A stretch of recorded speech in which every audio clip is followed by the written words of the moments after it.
Well, let's get some more analysis now from Agnès Callamard, who is the Secretary General of Amnesty International, who joins us now from Davos. Thank you so much for joining us.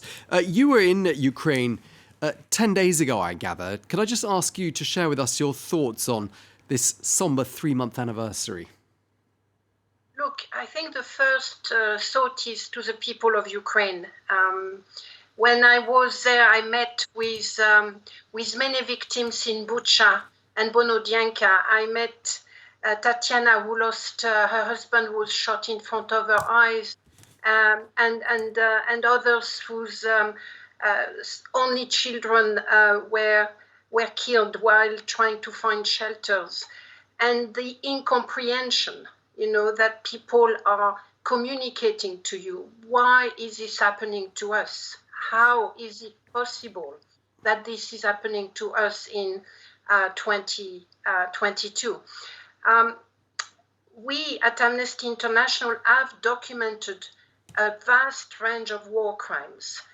We have documented extrajudicial killings, disproportionate, indiscriminate attack, siege warfare tactic, the use of cluster munitions, which is banned under international law, disruption of basic utilities, destruction of civilian infrastructures. And those crimes are repeated over and over again in different parts of the country whenever Russia has been there. So there is a pattern emerging, a real repetition of targeting of civilians as part of the military strategy of Russia. And that is one of the key lessons, I think, of that third month. We can no longer suggest that there are incident or accident. The targeting of civilians is part and parcel of the way Russia is conducting its so-called special operation. Yeah, and the fact that we've had the first war crimes trial reach a conclusion and sentencing was announced yesterday. I mean, this is obviously the first of many such trials. Does that send an important and strong message to the Russians, do you think? I don't know. I mean, I'm not in.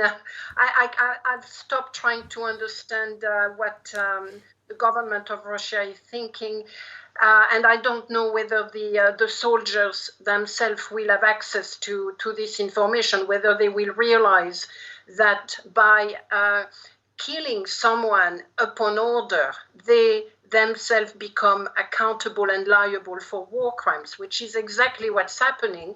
This is why this young man of 21 years old was condemned to life in prison for ordering, because he, according to what he said, he killed someone upon order, but that is no justification and protection and defense.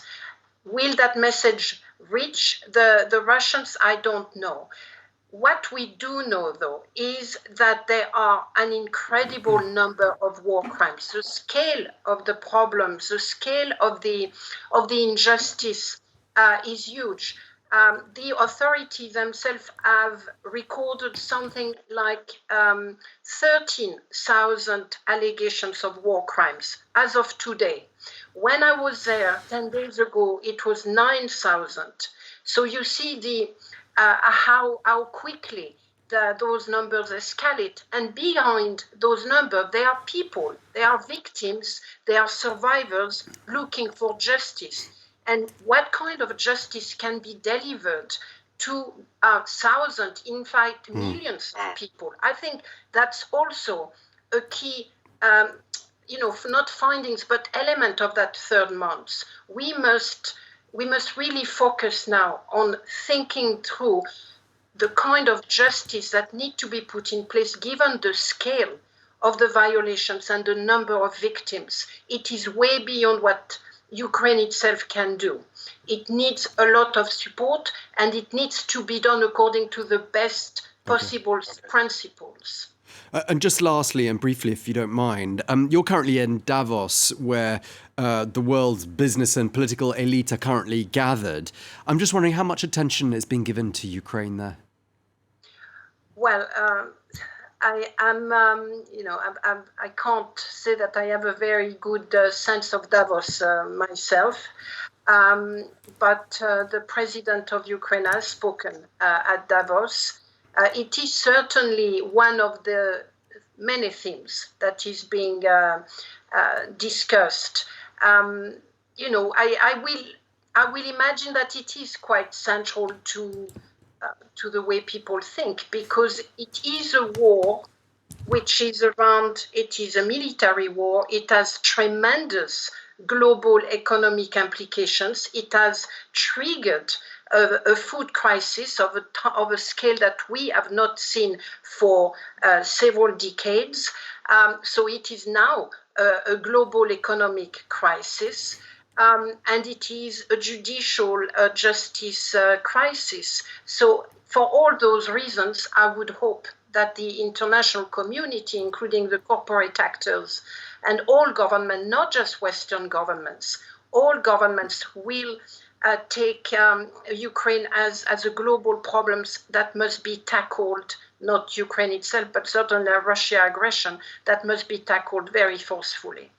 Yeah, and good to hear that the NATO Secretary General, Jens Stoltenberg, told the attendees there at Davos to put values ahead of profits. A strong message. Absolutely. Thank you so much. Thank you, Agnès Callamard, the Secretary General of Amnesty International, who joins us from Davos. Thank you very much indeed. Thank you.